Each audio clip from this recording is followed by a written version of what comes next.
வாழுங்க, வாழ விடுங்க. சிம்பிள். யாரையும் வெறுக்க வேண்டிய அவசியமே கிடையாது. தமிழ் சினிமாவின் முன்னணி நடிகையும் ரசிகர்களால் லேடி சூப்பர் ஸ்டார் என செல்லமாக அழைக்கப்படும் நயன்தாரா நடிகர் தனுஷிற்கு காட்டமாக எழுதிய கடிதம் தற்போது சமூக வலைதளங்களில் பரபரப்பாக பேசப்பட்டு வருகிறது.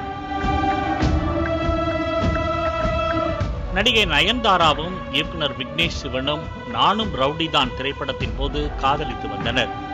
திருமணமாகி இருவருக்கும் உயிர், உலக் என்ற 2 மகன்கள் உள்ளனர். விக்னேஷ் சிவன் நயன்தாரா தம்பதியினரின் திருமணம் டாக்குமெண்ட்ரியாக OTT தளமான நெட்ஃபிளிக்ஸில் வெளியாக உள்ளது.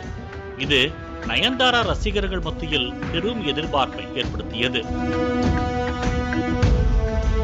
இந்நிலையில் நானும் ரவுடிதான் படத்தின் தயாரிப்பாளர் தனுஷ் அப்படத்தின் காட்சிகளை பயன்படுத்த தடை விதித்ததாகவும் இதற்காக 2 ஆண்டுகள் ஒப்புதல் கேட்டு நயன்தாரா அலைந்ததாகவும் கடிதத்தில் தெரிவித்துள்ளார்.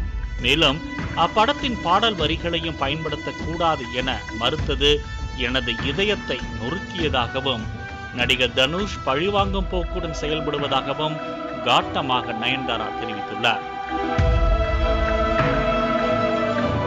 அண்மையில் வெளியான நயன்தாரா டாக்குமெண்ட்ரியின் ட்ரெய்லரில் 3 வினாடி காட்சிக்கு நோட்டீஸ் அனுப்பப்பட்டு 10 கோடி ரூபாய் கேட்டது வினோதமாக உள்ளது எனவும் கடிதத்தில் நயன்தாரா குறிப்பிட்டுள்ளார். மேலும் நான் வைத்திருக்கும் குற்றச்சாட்டுகளை எல்லாம் திரித்து ஆடியோ லான்ச்சுகளில் நீங்கள் பஞ்ச் வசனங்கள் பேசினாலும் கடவுள் பார்த்து கொண்டிருக்கிறார் எனவும் நயன்தாரா தெரிவித்துள்ளார்.